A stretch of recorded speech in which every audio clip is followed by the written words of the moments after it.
ating lahat. Isang malamig na gabi. Tayo po ay muli tumayo at buksan po natin muli ang ating po mga Bible sa Philippians chapter 1. Basahin po natin muli ang verses 1 to 21. Philippians chapter 1.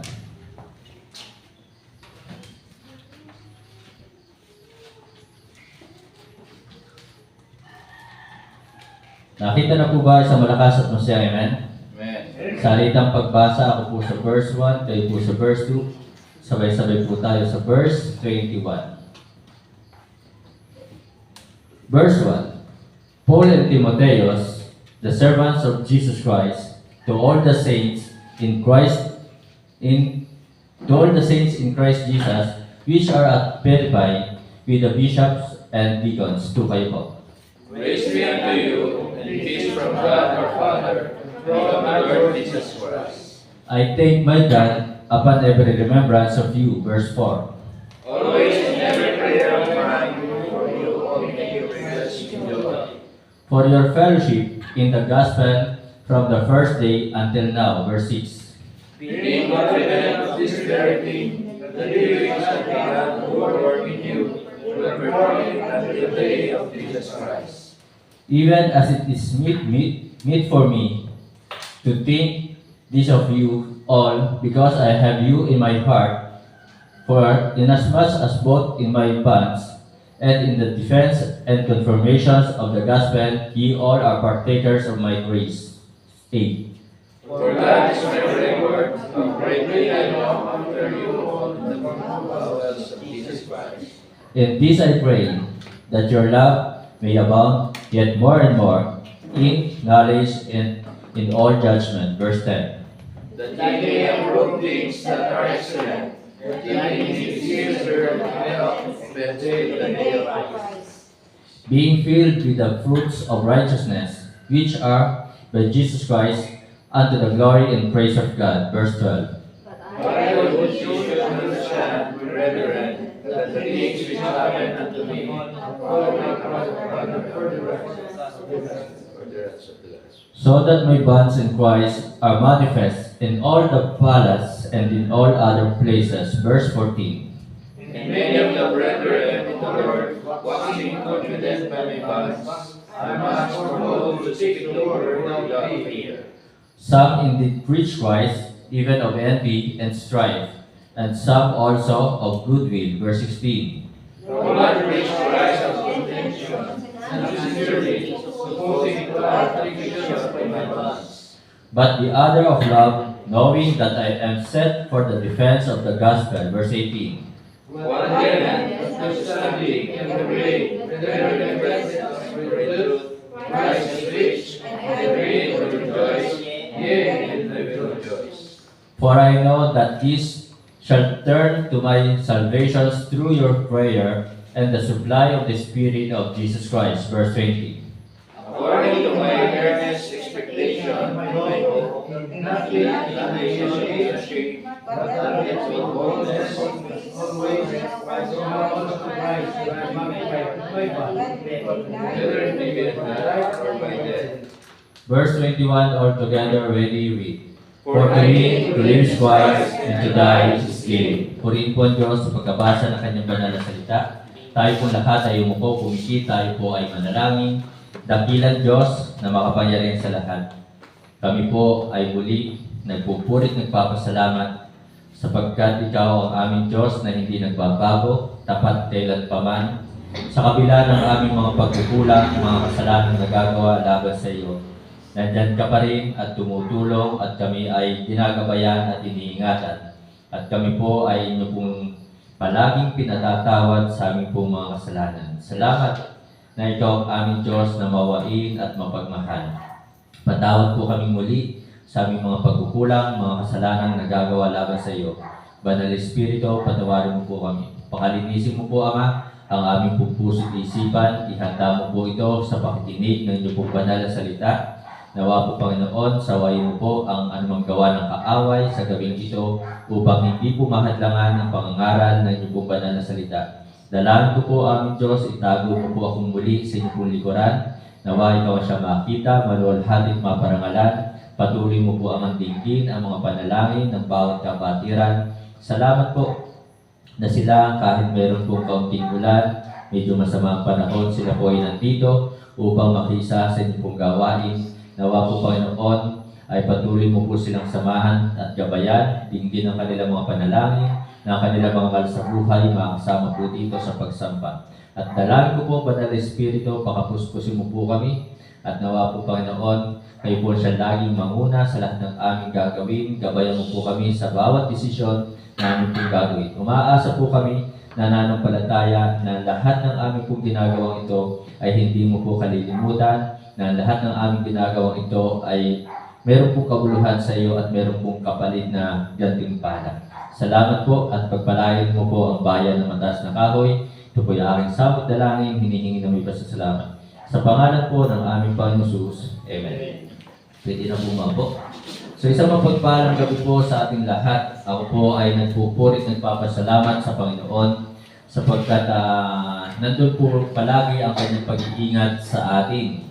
Kanina po ay nakita ko na talagang sa iba't ibang lugar, mga kapatid, ay napakarami pong mga aksidente ang nangyayari. At sa Facebook nga ay nakita ko kanina yung isang karambola na mga sasakyan, na ang isang sasakyan ay nakatulog yata ang driver. At talagang makikita mo doon sa post sa Facebook na kalat na ang dugo sa daan. So talagang mga tricycle at iba't ibang mga four wheels. So yun po. So yun po ay naganap doon po sa San Pablo. And then nung nakarang araw naman ay yung dalawang single na motor na nagkakarera doon sa Marilake. So ang driver ng isang single ay nawala ng control at namatay ang driver. Nadamay pa yung mga tao nandun sa tabing daan na nanonood sa karera. So yun po, nasa bawat araw, mayroon po mga na-aksidente, pero salamat sa Panginoon, tayo po ay kanyang iniingatan. So ngayong gabi po mga kapatid, ang sabi po dito sa verse 40 na nyo po yung pong Bible, dito po natin kukunin ang ating pong pag-aaralan ngayong gabi. Always in every prayer of mine for you all, making requests with joy. So ang title po ng mensahe ngayong gabi, Rejoice in the Lord. Rejoice. Magalak tayo sa Panginoon. Alam niyo po, kahanga-hanga talaga ang buhay po ni Pablo. Sapagkat sa kanya pong buhay, kahit siya po ay nakukulong, kahit si Pablo ay walang magandang bahay, kahit si Pablo ay walang malaking sweldo, wala naman pong sweldo sa pagiging apostol niya sa ating Panginoong Jesus. Wala naman pong sweldo sa pagiging alagad. Pero ganun pa man po, si Apostol Pablo ay meron po siyang kagalakan. Kaya sinasabi po ni Pablo sa Philippians chapter 4 verse 4, Rejoice in the Lord always. And again, I say rejoice. So si Pablo po mga kapatid, mga minamahal, kahit siya po'y inuusig na at maraming tao ang nagtatangkang pumatay sa kanya, na si Pablo kahit walang matulugan, nakakulong, ay nandoon ang kanyang kagalakan sa ating Panginoon. Rejoice in the Lord always. And again, I say rejoice. Ang mga tao ngayon sa ating panahon, kapag walang pera, malungkot. Kapag walang bagong cellphone, malungkot. Kapag hindi nakakapunta sa iba't ibang lugar, sa mga pasyalan, malungkot. Kapag hindi nakapag-SM, malungkot. Di ba? Kapag walang bagong damit, malungkot. Yan ang mga tao ngayon. Kapag walang bagong sapatos, malungkot ang mga tao ngayon. Kapag walang hindi masarap ang pang-ulam sa lamesa, malungkot, nakasimangot. Yan ang mga tao ngayon. Na kapag sila ay kapag walang jowa, malungkot. Diba? Walang masabi. Walang dyan. So mga kapatid, mga minamahal, yan ang mga tao ngayon. Pero si Pablo walang kapartner na nabanggit dito. Pero hindi siya nalungkot. Amen? So mga kapatid, mga minamahal, nandun po yung kagalakan po ni Pablo na kahit siya po'y nakakulong na. At walang makain. Naranasan po yan ni Pablo. Tingnan po muna natin ang ating pong Bible. Sa Philippians chapter 4, I think, doon po yung nakasulat. Na talagang halos dumating po sa kanyang buhay na siya po ay walang makain. Kaya sabi po dito mga kapatid sa verse 11, Not that I speak, Philippians chapter 4 verse 11, not that I speak in respect of one, for I have learned in whatsoever state I am, therewith to be content. Na kahit ano man ang naging sitwasyon ni Pablo, siya ay nagkaroon ng kagalakan, nagkaroon siya ng contentment, kasiyahan sa kanyang buhay. I know both how to be abased. So nalaman ko parehas paano ako may baba, and I know how to abound, kung paano sumagana. Everywhere and in all things I am instructed both to be full and to be hungry. So naranasan ni Pablo ang magutom, pero siya po ay nananatili ang kagalakan sa kanyang puso. And then, both to abound and to suffer need. So dumating din sa kanyang buhay na talagang siya ay nagkaroon ng pangangailangan. Pero ganun pa man, na doon ang kanyang kagalakan. So ang mga tao ngayon, talagang kapag wala silang mga bagong sapatos, bagong damit, bagong cellphone, wala silang pera, di ba? So sila ay malungkot. Pero sa buhay ni Pablo, napakaraming mga bagay ang nagbibigay sa kanya ng kagalakan. At yan po ang ating pong pag-aaralan ngayong gabi. Ano ba yung mga nagbibigay sa kanya ng kagalakan? Una, tingnan niyo po ang pong verse 1 sa Philippians chapter 1 verse 1. Isa sa mga kagalakan po ni Pablo, una ay ang ating pong Panginoong Hesus. Paul and Timotheus, the servant of Jesus Christ. So, una po ay the Savior. Kung bakit siya po ay sa kabila ng kahirapan, sa kabila ng mga kalungkutan, ay nagagawa niyang maging masaya. Nagagawa niyang umiti sapagkat ang Panginoong Hesus ang nagbibigay sa kanya ng kagalakan. Amen po ba? Kaya kung tayo po ay talagang meron tayong Kristo sa ating pong puso, hindi tayo dapat malungkot. Opo, maaaring tunay na napakaraming problema sa mundo. Maraming pagsubok sa mundo. Pero hindi tayo dapat malungkot sapagkat sapat ang Panginoong Hesus upang tayo ay ngumiti sa bawat araw. Diba? Upang tayo ay ngumiti. Maaaring tayo mayroong mga karamdaman. Meron tayong sakit na nararamdaman. Pero meron pa rin po dahilan upang tayo ay maging masaya sa ating buhay sapagkat ang sabi nga ng mga talata, I will never leave thee nor forsake thee. At doon sa ating mga inaawit, di ba? Na talaga sinasabi doon ng ating awitin, kailanman hindi tayo iniwan, pinabayaan ng ating Panginoong Jesus. Kaya meron po tayong dahilan para maging masaya. So ito po yung kagalakan ni Pablo, the Savior, the Lord Jesus Christ that gave us. Una ay binigyan nga po tayo ng salvation, ng kaligtasan. Kaya dapat maging masaya tayo sa bawat araw ng ating buhay. Hindi tayo dapat mainggit doon sa mga taong mayroong mga cellphone mamahalin. Hindi tayo dapat mainggit doon sa mga taong maganda ang sasakyan. Hindi tayo dapat malungkot kung wala tayong magandang bahay. Tama po ba? Sapagkat tayo ay mga ligtas. So tingnan po natin ang ating pong Bible sa Philippians chapter 2, verse 12. Philippians chapter 2, verse 12. Tingnan niyo po.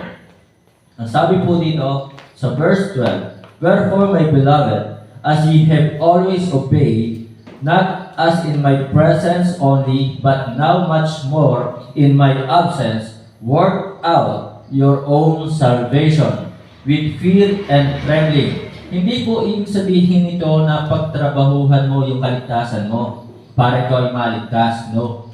So ang ibig sabihin po nitong work out your own salvation, patunayan mo na ikaw ay ligtas.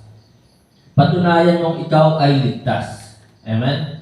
So yun po yung sinasabi dito. Na ito pong work out denotes, ipinapakita po nitong workout nito na ibig sabihin po nito, ang kahulugan po nito ay manifestation.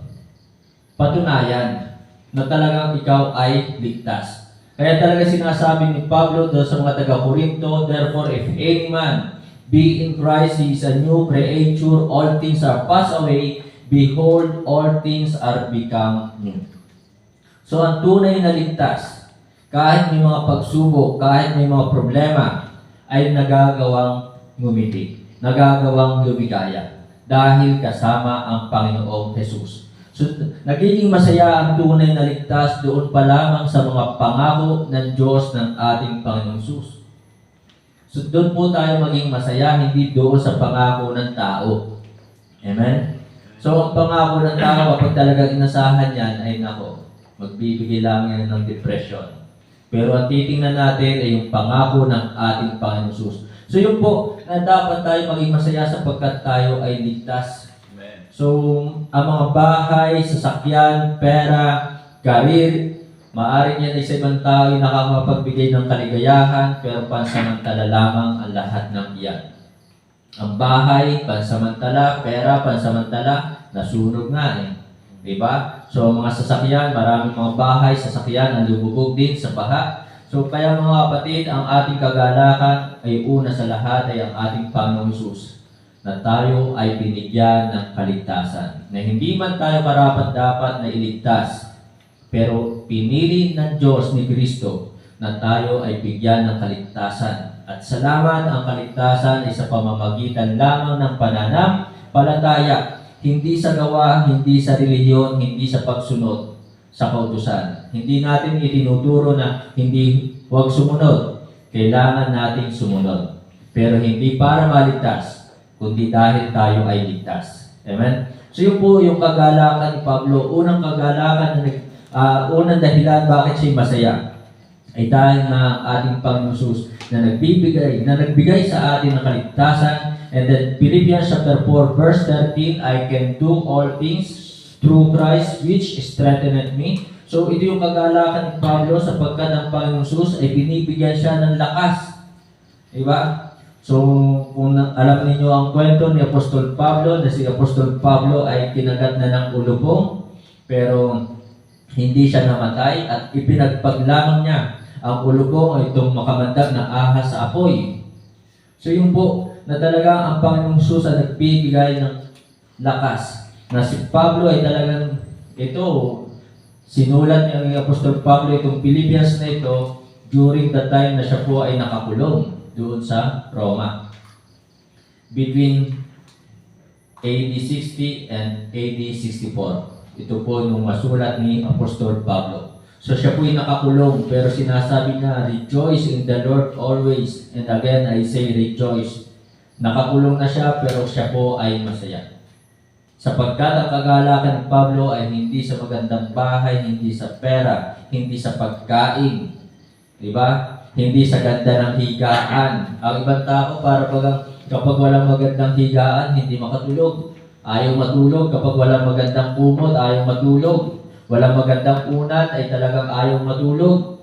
So, pero si Pablo, kahit wala siyang unan, at wala siyang kama, pero siya po ay masaya. Sapagkat ang Panginoong Hesus ang nagbibigay sa kanya ng lakas. I can do all things through Christ which strengtheneth me. Kaya mga kapatid, mga minamahal, lagi natin tatandaan, ang ating lakas ay galing sa Diyos. Ang ating lakas ay galing sa ating Panginoong Hesus. Ang buhay na ito ay galing sa Diyos. Kaya dapat tayong maging masaya na sa bawat araw, nagigising pa tayo.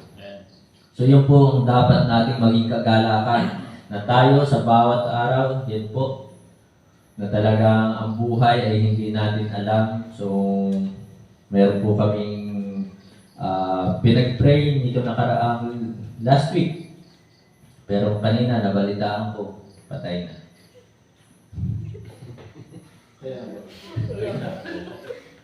Kaya mga kapatid, mga minamahal, salamat sa Diyos, buhay pa po tayo.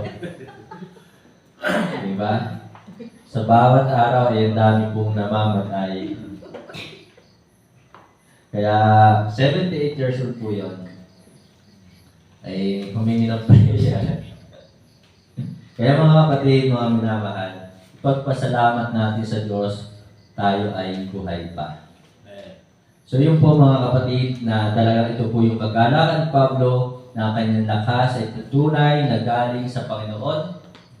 So, wala namang vitamins si Pablo, at wala namang binanggit na kumakain siya ng masarap na ulam, masarap na pagkain, pero siya po ay masaya. Yung iba, hindi masaya kapag hindi masarap ang ulam. Diba? hindi makakain. So tayo po ay magkaroon ng kagalakan, contentment. And then, masaya si Pablo sapagkat dahil nga sa ating Panginoong Jesus, siya po ay nagkakaroon ng katagumpayan. Ang katagumpayan po para kay Pablo ay hindi yung magkaroon ng magandang trabaho. Ang katagumpayan po para kay Pablo ay hindi yung magkaroon ng magandang bahay. Ang katagumpayan para kay Pablo ay hindi yung magkaroon ng kayamanan sa mundong ito. So, ang katagumpayan po para kay Pablo, tingnan po natin ang ating pong Bible sa 2 Timothy chapter 4 verse 7. Sabi po dito, I have fought a good fight. I have finished my course. I have kept the faith. And then Acts 20:24, tingnan po natin ang ating pong Bible sa Acts 20:24. But none of these things move me. So ito po ang sinasabi ng mga sulat po ni Apostol Pablo na talagang, but none of these things move me, neither count I my life dear unto myself, so that I might finish my course with joy and the ministry. So yan po, binanggit diyan, so that I might finish my course with joy. So may kagalakan. And the ministry which I have received of the Lord Jesus to testify the gospel of the grace of God. So ang kagalakan po ni Pablo at ang katagumpayan po para sa kanya to do or to accomplish the will of God. Ito po yung katagumpayan para kay Pablo. Yung talagang magawa niya, matapos niya, yung kalooban ng Diyos.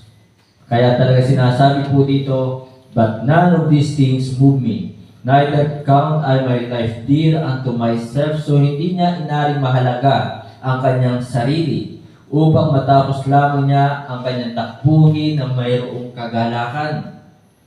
So sa ibang tao, maaaring para sa ibang tao, katagumpayan ang magkaroon ng negosyo, katagumpayan at kagalakan na magkaroon ng magandang bahay, malaking bahay, magandang sasakyan, maraming sasakyan. So yan ang katagumpayan para sa kanila.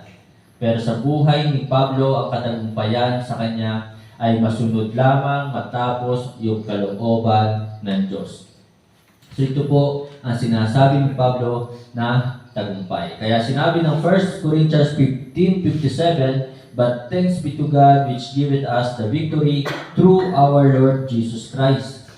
So nagtagumpay si Pablo sa kanyang panawagan.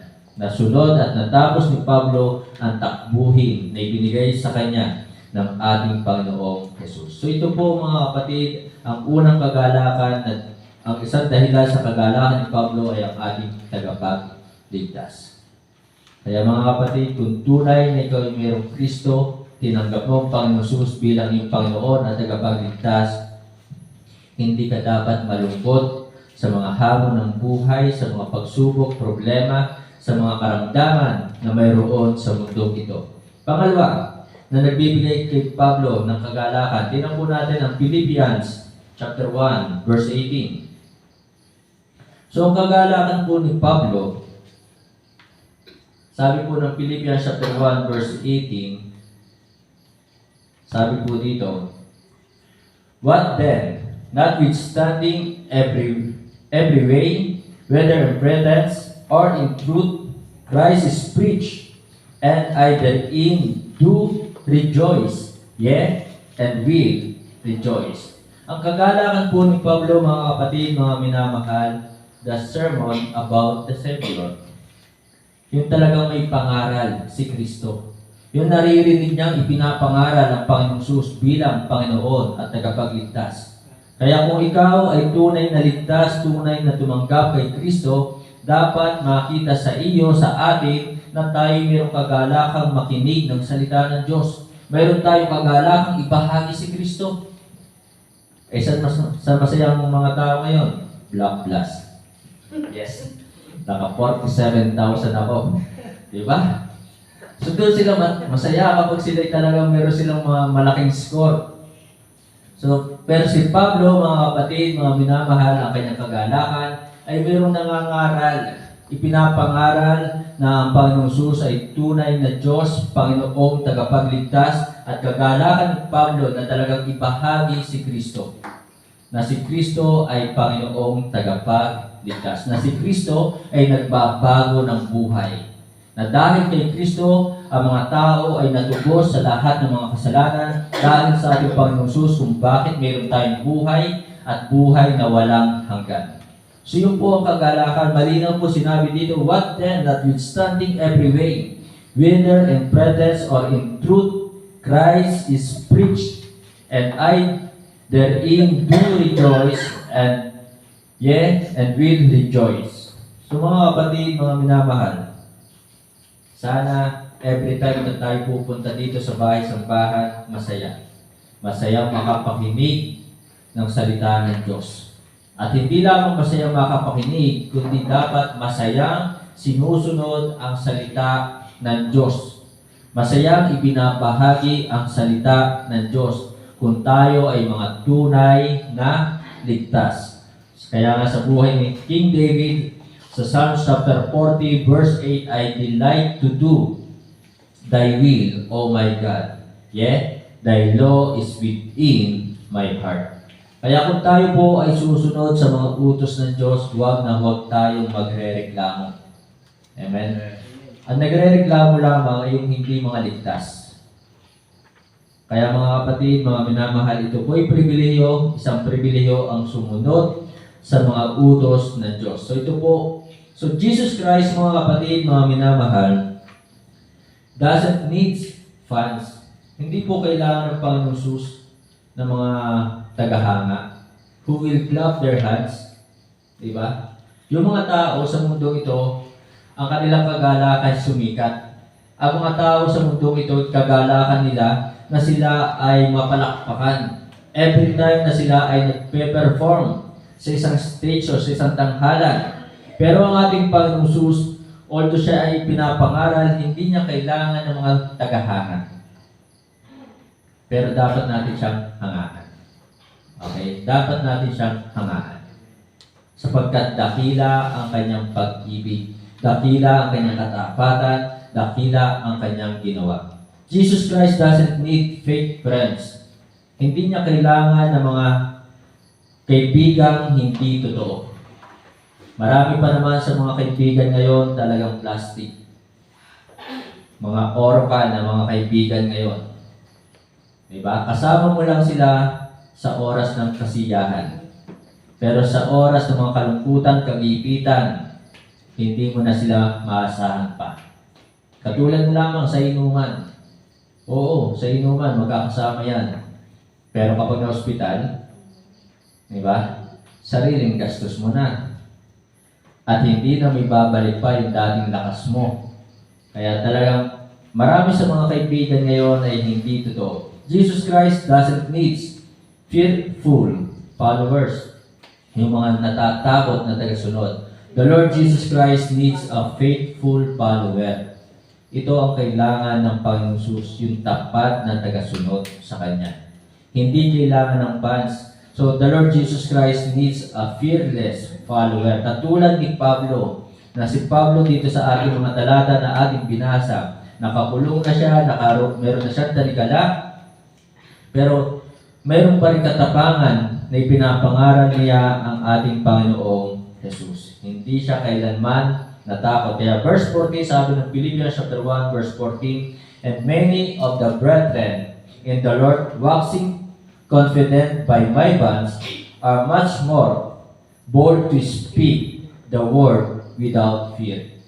The word without fear. So, ang kailangan ng Panginoong Hesus ay yung mga tagasunod na hindi natatakot o tagasunod na talagang matapang sumunod sa Panginoong Jesus. Yan po ang kailangan. At ito po yung kagalakan ni Pablo na talagang ang mga kapatiran dito sa Philippi, sila'y matatapang na nagbabahagi ng salita ng Diyos. Sila'y matatapang na talaga nag-aakay ng kaluluwa, nagbabahagi ng kaligtasan. So yun po makikita po natin dito sa verse 13, so that my bonds in Christ are manifest in all the palace and in all other places. Then verse 12, but I would ye should understand, brethren, that the things which happened unto me have fallen out rather unto the furtherance of the gospel. Kaya nandun po, si Pablo ay tunay na masaya. at nalalaman niya ang pananampalataya ng mga taga-Pilipay na talagang sumasagana. Kaya mga kapatid, mga minamahal, sana ang kagalakan natin ay nandito tayo sa bahay-sambahan kapag prayer meeting. Kagalakan natin na tayo ay nasa bahay-sambahan kapag araw ng linggo. So ito po yung mga kagalakan ni Pablo. Kaya mga kapatid, mga minamahal, ikaw ay tunay na ligtas kung ikaw ay masaya na nakikinig na salita ng Diyos. Masayang sumusunod sa salita ng Diyos. Then, tingnan po natin ang Philippians chapter 2, verse 17 and 18. Ito pa rin po ang nagbibigay ng kagalakan kay Pablo. Philippians, hindi yung mga bagay sa mundong ito. Verse 17 and 18. Tingnan niyo po. Yeah, and if I be offered upon the sacrifice and service of your faith, I enjoy and rejoice with you all. Verse 18, for the same cause also do ye joy and rejoice with me. Ito po yung tema nitong Philippians. Rejoice. Kahit merong kahirapan, pag-uusit, persecution, napakatindi ng persecution noon na talagang pinapatay ang mga mananampalataya, ikinukulong. Pero nandoon ang kagalakan pa rin. So, isa sa kagalakan o isang dahilan na nagbibigay ng kagalakan kay Pablo, sacrifices for the cause. Sacrifices for the cause. Sa ngayon, sa ating panahon, kapag pinag-usapan na yung mga sacrificial giving, di ba? Sa ating panahon ngayon, kapag pinag-usapan ang giving, sa ating panahon ngayon, kapag pinag-uusapan ng soul winning, di ba? So, ang daming umaangal na Kristiyano. Maraming umaangal na Kristiyano. Kapag ang pag-uusapan ay gawain na kailangan magbigay, magsakripisyo, anniversary, kailangan natin magsakripisyo. So maraming mga kapatiran ang umaangal. Pero si Pablo, isang kagalakan niya ang magsakripisyo, sacrifices for the cause. So yun po ang kagalakan niya. Na si Pablo, walang kwenta sa kanya na kung siya man ay mamamatay sa paglilingkod. Walang kwenta sa kanya kung siya man ay makulong. Ito ay sakripisyo ni Pablo para sa mga kapatiran. Yun po yun. Para sa mga kaluluwang mapapahamak. So yun po yung sakripisyo ni Pablo. Na iniwan niya ang kanyang trabaho na siya ay tent maker. At iniwan niya ang kanyang dating relihiyon na siya ay kaanib sa Judaism. Iniwan po niya.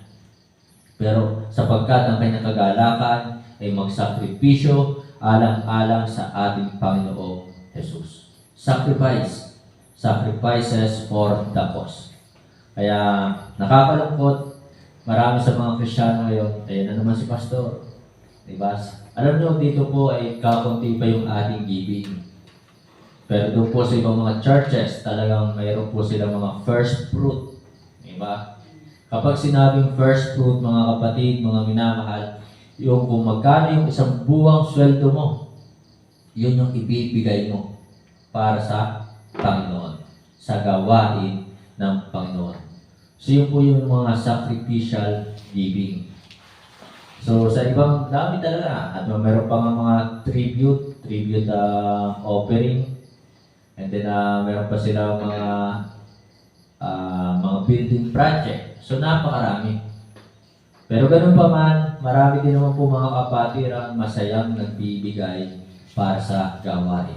Marami pa rin naman ang mga kapatirang masayang nagsasakripisyo para sa gawain. So kung titingnan natin itong Bible dito sa Book of Acts, matindi sila mag-sacrifice. Diba?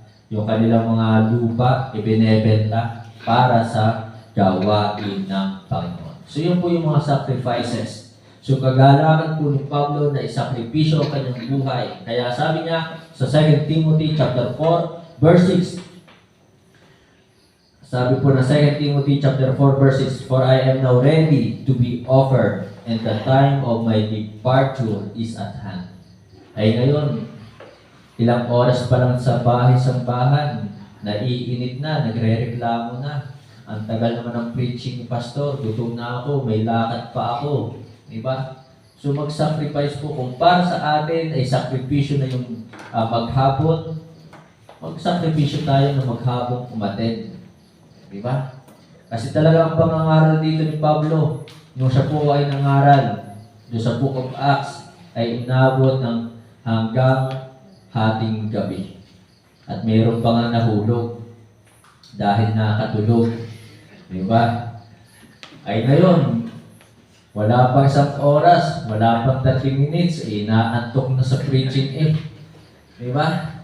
So mga kapatid, mga minamahal, sacrifices for the cause, ito po yung isa sa mga dahilan na nagbibigay ng kagalakan kay Pablo, Philippians chapter 1 verse 21, for to me, to live is Christ and to die is gain. So kaya talagang sakripisyo na talagang ibinigay ni Pablo ang kanyang buhay alang-alang sa gawain for the sake of the gospel. Amen? Kaya sana tayo po, kung hihingi sa atin ng pagkakataon talaga magsakripisyo para sa gawain, sana maging masaya tayo. Diba? Kaya ang isang pangangaral, sabi nga na pinanood ko kahapon, yung preaching ni Brother Roland, na talagang ang kailangan ay sacrifice talaga. So, hindi sapat na tayo ay ligtas. Hindi sapat na isinuko mo yung buhay mo. You surrendered your life. So, ang kailangan pa ay mag-sacrifice. Yun po yung pinanood ko na preaching kahapon ni Brother Roland. Sana tayo po masaya na magsakripisyo alang-alang sa Kasi, bakit? Sulit naman Sulit lahat ng ating ginagawa dito. Kasi sabi nga ng Panginoon Jesus sa 1 Corinthians 15:58, di ba? Therefore, my beloved brethren, be steadfast, unmovable, always abounding in the work of the Lord, for as much as you know that your labor is not in vain in the Lord. So, hindi ito mauwing walang kabuluhan. Kaya, kung para sa inyo, sakripisyo umattend ng prayer meeting at dahil gabi na at medyo umuulan pa, malamig, sakripisyo. So, ibigay natin to, gawin natin to alang-alang sa Panginoon. Kasi ang Panginoong Jesus ay talagang nagsakripisyo din para sa ating lahat. Diba? So, yun po ang kagalakan ni Pablo. Then, verse 1, balikan po natin, Philippians chapter 1, verse 1. Isa pa pong kagalakan ni Pablo, bakit siya po yung masaya sa Panginoon, ay ang kagalakang maglingkod, serving the Lord. So sinabi po dito sa verse 1, Paul and Timotheus, the servants of Jesus Christ. So kagalakan niya ang maglingkod sa Panginoon. Kaya sana kagalakan din natin na tayo po ay maglingkod sa ating Diyos, sa ating Panginoong Jesus. Ito yung kanyang kagalakan. Hindi ang mga material na bagay sa mundong ito. So, kagalakan ng maraming Kristiyano, magandang sasakyan. Diba? Kagalakan ng maraming Kristiyano ngayon ay yung talagang malaking sweldo. So, sabi nga ulit ng isang mga ngaral, materialism or being materialistic is not bad, but are you willing to use it for God's glory? So, kung ikaw ba ay pagpapalain materially, ay willing ka bang ito ipagamit sa Panginoon?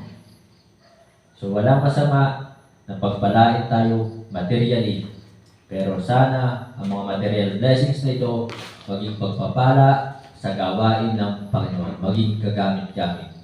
So yun po mga kapatid, serving the Lord, ito po yung kagalakan ni Pablo. Kaya from the time na si Pablo ay naligtas, siya ba'y nag-backslide pa? Hindi na. Siya ba'y huminto sa paglilingkod? Hindi rin.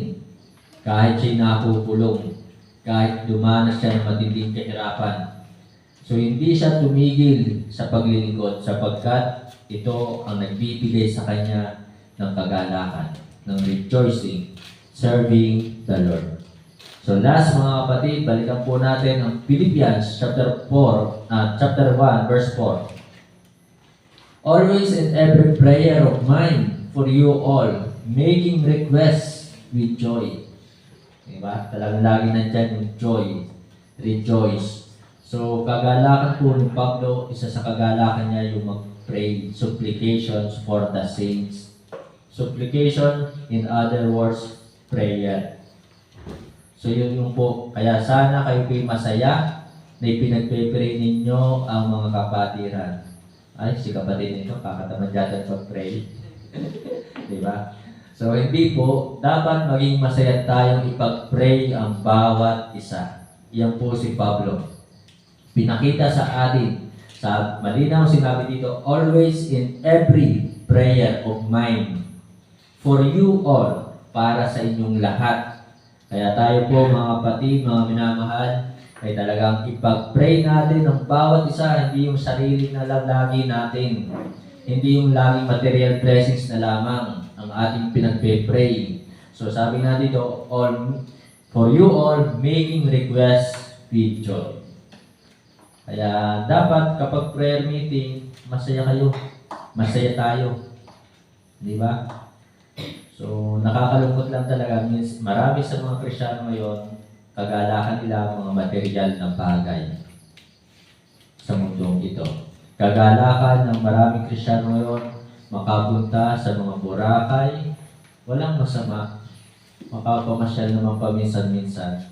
Pero higit na dapat natin maging kagalakan ay ang gawain ng Panginoon. Yung tayo ay magamit, di ba? So, huwag tayo mainggit doon sa mga sumisikat dahil magaling silang kumanta, di ba? So, dapat masaya tayong umaawit. Ito yung dapat na maging kagalakan natin. Yung pag-awit ng mga awiting maka-Diyos. Hindi yung mga awiting makamundo. So, yan po si Pablo. Kaya nga talagang binanggit ko sa Ephesians chapter 5. I think yung sa verse 19 eh. Diba? Na talagang speaking in psalms and hymns. So, tingnan po natin. Doon na po tayo magtatapos. Ephesians chapter 5 verse 19. So, sabi po dito sa verse 19, speaking to yourselves in psalms and hymns and spiritual songs, singing and making melody. So, melody, or in other words, yung talagang masaya ka in your hearts to the Lord. Giving thanks always for all things unto God and the Father in the name of our Lord Jesus Christ. Kaya ang isang tunay na ligtas, masayang umaawit ng awiting maka-Diyos, hindi ng awiting makamundo. So to God be the glory, tayo po ay tumayo at magtapos sa panalangin. So rejoice in the Lord. Maging masaya po tayo sa ating Panginoong Jesus. Tayo po yung pumili, tayo po yung manalangin. Ama namin Diyos sa langit, muli kami po ay nagpupuri at nagpapasalamat sa kagalakan na ibinigay mo po sa amin, na inilagay mo sa aming mga puso. Tunay na nakaka-amaze ang iyong pong biyaya. Minsan dumarating sa aming pong buhay na kami ay maraming pinagdadaanan, maraming problema. Pero dahil sa iyo, dahil sa banal na Espiritu na umaaliw sa amin, nagagawa pa rin namin umiti. Nagagawa namin malampasan at mapagtagumpayan ang mga pagsubok. Hindi dahil magaling kami, hindi dahil matalino kami, kundi ito po ay biyaya mo po sa amin. Na talagang kailanman, hindi mo po kami iniwan, hindi mo po kami pinabayaan. Salamat sapagkat patuloy mo kami pinalalakas spiritually. Salamat sa bawat sa mga pagsubok na aming pong nalampasan at napagtagumpayan. At lalo higit sa lahat, maraming salamat po sa kaligtasan na aming pong tinanggap sa buhay na walang hanggan.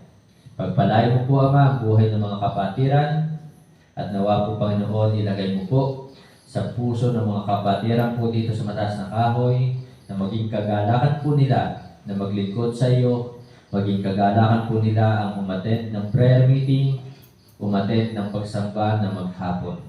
At maging kagalakan po nila na tunay na lagi nilang basahin at pakinggan ay inyong pong banal na salita. Na patuloy na maging kagalakan po namin na ito po yung aming pong sundin. Salamat po, Ama. Ito po yung aming dalangin sa pangalan po ng aming Panginoon Jesus. Amen.